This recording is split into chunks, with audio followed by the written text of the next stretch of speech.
उत्तराखंड के पहाड़ों में एक छोटा सा गांव था जहां भोटिया जनजाति के लोग रहते थे। गांव से कुछ दूरी पर एक पुराना, सुनसान ऑफिस था जहां अब कोई काम नहीं होता था। यह ऑफिस कई सालों से बंद पड़ा था और गांव वाले कहते थे कि इस ऑफिस में आत्माओं का वास है। गांव के बुजुर्गों की मान्यता थी कि इस ऑफिस में काम करने वाले लोगों की रहस्यमय तरीके से मौत हो गई थी। कुछ लोग कहते थे कि उन्होंने रात में ऑफिस की खिड़कियों से अजीबोगरीब आवाजें सुनी थी, जैसे कोई अंदर जोर जोर से रो रहा हो। लेकिन कोई भी इतना साहसी नहीं था कि जाकर उस ऑफिस की सच्चाई जान सके। एक दिन गांव के एक नौजवान, अर्जुन, ने तय किया कि वह इस रहस्य को सुलझाएगा। अर्जुन को भूत प्रेतों पर विश्वास नहीं था, इसलिए उसने रात के समय ऑफिस जाकर देखने का फैसला किया। गांव वालों ने उसे बहुत मना किया, लेकिन उसने किसी की नहीं सुनी। अर्जुन ने रात के 12 बजे उस ऑफिस में जाने का निर्णय लिया।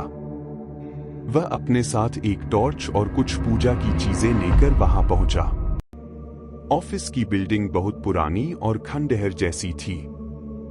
जैसे ही उसने दरवाजा खोला, उसे अंदर अजीब सी ठंडी हवा का झोंका महसूस हुआ। वह धीरे धीरे अंदर बढ़ने लगा। ऑफिस के अंदर धूल और जाले बिछे हुए थे, मानो कई सालों से यहां कोई आया ही न हो। अर्जुन ने जैसे ही टॉर्च की रोशनी आगे बढ़ाई, उसे एक पुरानी टेबल और कुछ फाइलें दिखाई दी। उसने सोचा कि शायद ये वही फाइलें हैं जिनमें उन मौतों का रहस्य छुपा हो सकता है। वह टेबल के पास गया और एक फाइल उठाई। जैसे ही उसने फाइल खोली, उसे पीछे से किसी के चलने की आवाज सुनाई दी। उसने तुरंत पीछे मुड़कर देखा, लेकिन वहां कोई नहीं था। अर्जुन का दिल जोर जोर से धड़कने लगा, लेकिन उसने खुद को संभाला और फाइल पढ़ने लगा।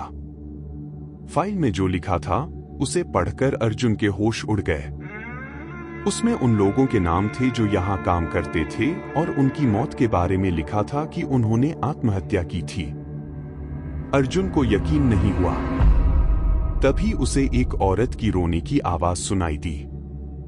अर्जुन ने हिम्मत जुटाकर उस आवाज की दिशा में चलना शुरू किया।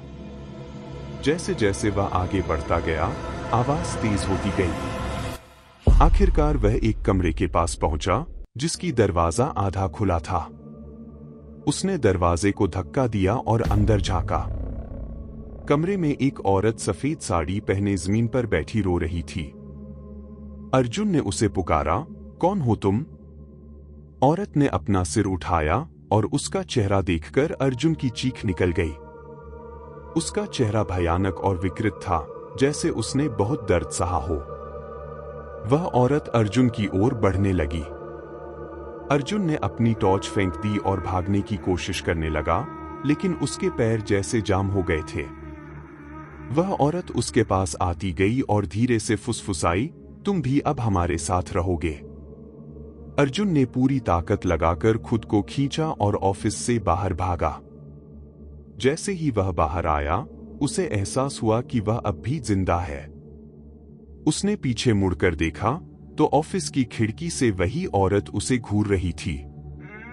अर्जुन ने गांव वापस आकर सबको बताया कि उसने क्या देखा, लेकिन कोई उसकी बातों पर यकीन नहीं कर पाया। लेकिन इसके बाद कोई भी उस ऑफिस के पास जाने की हिम्मत नहीं कर पाया। आज भी जब रात होती है तो लोग उस ऑफिस की ओर देखते हैं और दुआ करते हैं कि वहां की आत्माओं को शांति मिले। गांव के लोग अब भी मानते हैं कि भोटिया ऑफिस में उन आत्माओं का वास है जो वहां हुई घटनाओं के कारण अब भी भटक रही हैं। और जो भी उस ऑफिस के करीब जाता है, वह कभी लौटकर नहीं आता। ऐसी ही हॉरर स्टोरी सुनने के लिए हमारे चैनल को सब्सक्राइब करें।